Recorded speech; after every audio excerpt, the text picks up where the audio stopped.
What's up, everyone? Welcome back to Finaple, your daily dose of market madness, where we make finance fun, or at least slightly less boring than watching paint dry. So, here's the big question.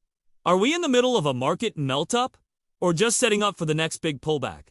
Let's dive in. The S&P 500 and NASDAQ both hit record highs this week, powered by Fed rate cut hopes. August CPI came in at 2.9% year over year, right on target, but the monthly increase of 0.4% beat expectations. Yields dropped. Small caps ripped the Russell 2000, gained nearly 2% of TAN. The market is now pricing in a 25 basis point cut this week. The Dow also had its moment, crossing the 46,000 milestone after softer labor market data sent the 10-year Treasury yield sliding under 4%. That's a clear signal. Investors are betting on a Fed pivot. On the corporate side, Oracle absolutely exploded, up 39% on AI revenue strength, thanks to partnerships with AWS, Google, and Microsoft. It was the top S&P performer. Even though earnings slightly missed on EPS and revenue, Tesla also stole headlines, rallying 40% in just 1 week after naming a new CEO from Musk's compensation is now tied to performance milestones, and while analysts dropped it as a top pick, they still rated overweight. Crypto also had a major spotlight moment.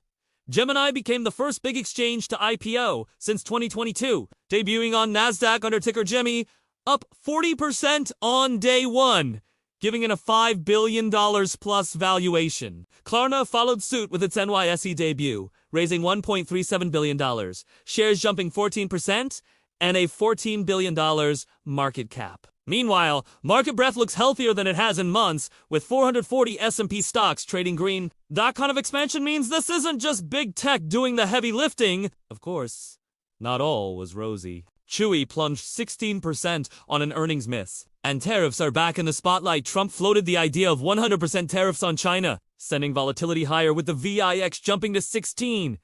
Still, investors are finding bright spots. PepsiCo surged 5% on Elliott's $4 billion activist stake. Oxford Industries popped 18% on strong earnings. Macy's rallied 14% with raised guidance, and Warner Brothers. Discovery spiked 17% on a potential takeover bid for Paramount. Even globally, optimism was in the air. Japan's Nikkei gained 1.45%. Hong Kong's Hang Seng rose over 1%, and India's Sensex continued its winning streak. Now, let's put it all in context. Analysts are calling this a melt-up phase. Breadth expansion suggests this rally is more sustainable than past tech-driven spikes. Margin debt just hit $1 trillion, echoing 2021 highs.